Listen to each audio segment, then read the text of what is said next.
नमस्कार, आप देख रहे हैं रितम और मैं हूं आपके साथ सौम्या श्री।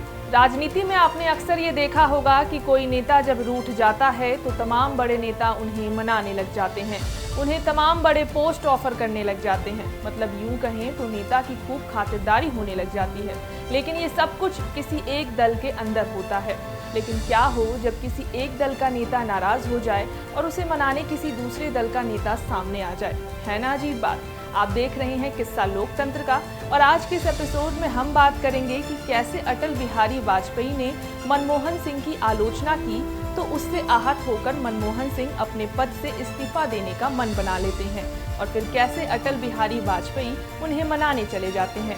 ये बात है साल 1991 की। तब देश के प्रधानमंत्री थे पीवी नरसिम्हा राव। उनकी सरकार में वित्त मंत्री थे मनमोहन सिंह। जुलाई का महीना था।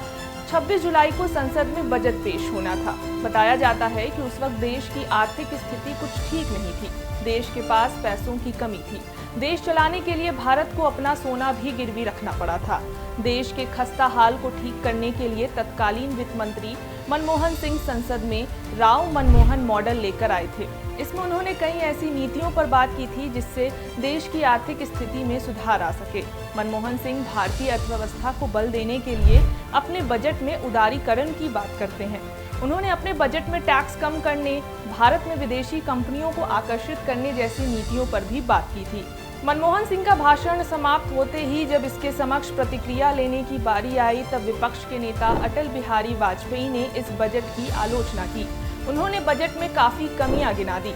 अगर आपने अटल बिहारी वाजपेयी के बारे में सुना होगा तो इतना तो आप जानते ही होंगे कि अटल बिहारी वाजपेयी की बातें, उनके शब्द किसी के मन पर गहरी छाप छोड़ सकती है। यहाँ भी कुछ ऐसा ही हुआ था। फिर क्या था, भोले मनमोहन सिंह को अटल बिहारी वाजपेयी का इस तरह आलोचना करना बिल्कुल पसंद नहीं आया और वो इससे नाराज हो गए। उन्होंने मन बना लिया कि वो वित्त मंत्रालय छोड़ देंगे और अपने पद से इस्तीफा दे देंगे।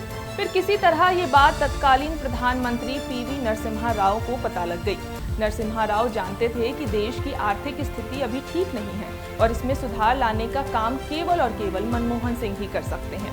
ऐसे में अगर उन्होंने इस्तीफा दे दिया तो देश में संकट की स्थिति उत्पन्न हो जाएगी। ये सब सोचकर पीवी नरसिम्हा राव खुद मनमोहन सिंह को मनाने चले जाते हैं।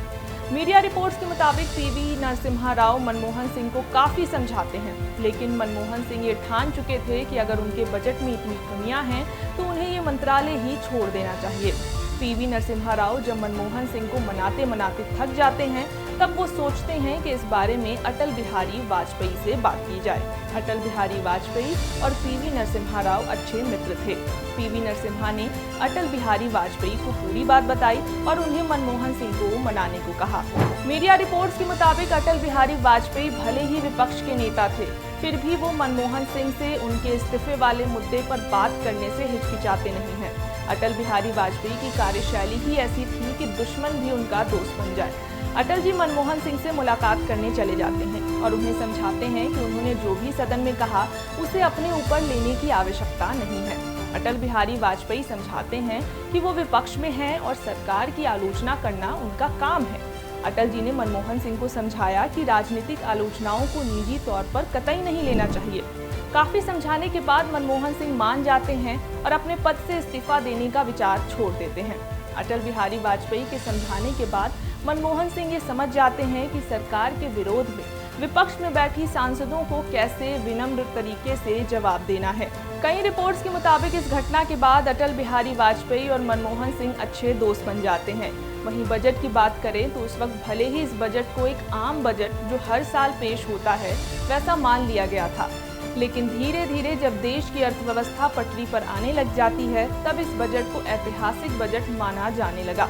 यही कारण है कि देश की डूबती अर्थव्यवस्था को बचाने के लिए आज भी मनमोहन सिंह की तारीफ होती है और ये तारीफ पक्ष से लेकर विपक्ष सभी नेता करते हैं। इस पूरे मुद्दे पर आपकी क्या राय है, हमें कमेंट सेक्शन में जरूर बताएं और ऐसे ही राजनीतिक किस्से कहानियां जानने के लिए देखते रहें किस्सा लोकतंत्र का।